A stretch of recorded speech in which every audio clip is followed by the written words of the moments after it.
All right, what's up? If you clicked on this video, you're obviously looking for a low-cost projector option. This projector is $100 on Amazon. I reviewed it, I used it, so you don't have to be surprised when you buy it. So this is a $100 projector. I don't think it's fair to be talking about its spec sheet, so I will be talking about it purely from a general consumer point of view. Okay, so right off the bat, I'll tell you that I love it and it was worth it for me. I would buy this thing again in a heartbeat. I wasn't expecting much out of it. I just wanted a small little projector for my wall when I want to watch movies and TV shows in my room on a bigger screen.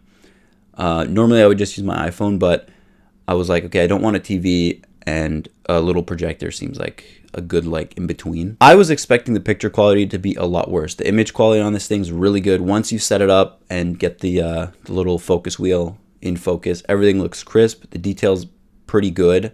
You can read subtitles. It looks way better than you would expect a $100 projector to look. So you can customize things like the brightness, the contrast, I believe the saturation as well. There's some small customization options for the picture or the final image quality, what you'd like. I usually leave it alone. Sometimes I'll mess around with the brightness, but other than that, I leave it do its thing and on standard mode, and it looks really good. Okay, so the remote provided is probably the cheapest piece of you're gonna see. It's a generic remote that's used for other things. I have these lights, actually a light I'm using for this video.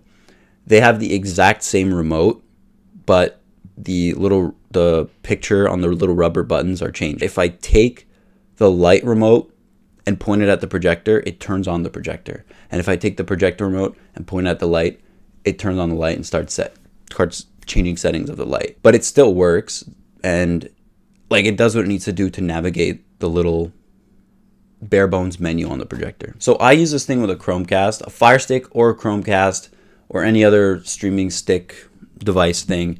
Any one of those is going to offer a better experience than the built-in Wi-Fi streaming or even plugging in a laptop on the HDMI. Because then you got to take the laptop, change whatever you want to watch and whatever. It's just easier to have a Chromecast and you control it with your phone or the standalone remote or with a Fire Stick as well. Both of those options are going to offer way better watching experience, way better interface. The projector has a built-in Wi-Fi streaming connected thing. Given the price, I'm not trusting that. I'm not connecting that to any device and streaming anything through Wi-Fi to that thing. Like I said, the interface is a little bit bare bones and janky. So just plugging in a Fire Stick or Chromecast, like I said, to the HDMI port just makes everything so much easier, so much better, so much cleaner, and it makes it sort of like a smart TV. All right, so sound quality on this thing. It does have a built-in projector. Of course, it has a built-in projector.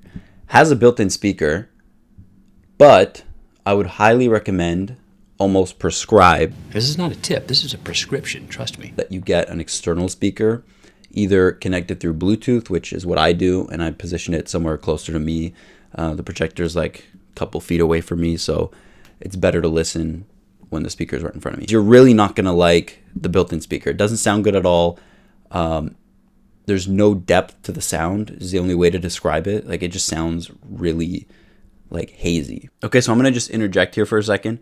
My Bluetooth speaker did actually die while I was watching it the other day, while I was using the projector the other day.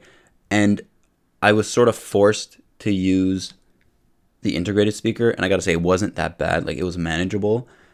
With that said, I would still recommend you get an external speaker because it does improve the sound quality by so much. The speaker died, and then I was like, oh, I know it's using the integrated speaker now. The sound, there's no depth, bass. The voices sound weird. It's very flat. There's clearly only one speaker driver in there, and it doesn't do a good job. But if you're like I said, my speaker died, and I was like, I'm going to keep watching my show here, and it was manageable. But get an external speaker. So I project the image on my wall. There is a little threaded tripod screw hole on the bottom of it. You can angle it however you want. There is some limitations with the tilt of the projection. On higher end projectors, you can adjust the angle of the picture depending on where you position the projector. So if I'm positioning the projector, let's say right here, and I want to project it angled in that direction, you would tilt the image so that it looks flat on the wall. I don't know if you're understanding what I'm saying, but I don't have one of the projectors, so I can't really show you. But normally there's some adjustments to make the picture straight, because you'll never be sort of perpendicular to the wall.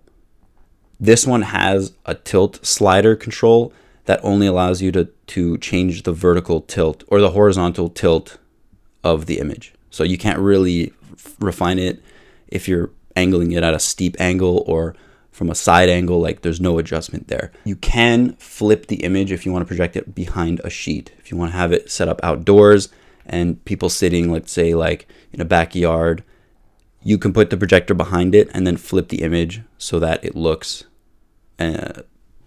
proper and normal. All right, so that basically concludes the review of this projector. I have nothing bad to say other than the speaker. I would recommend, like I said, an external speaker, and I would not use the Wi-Fi streaming feature in this thing.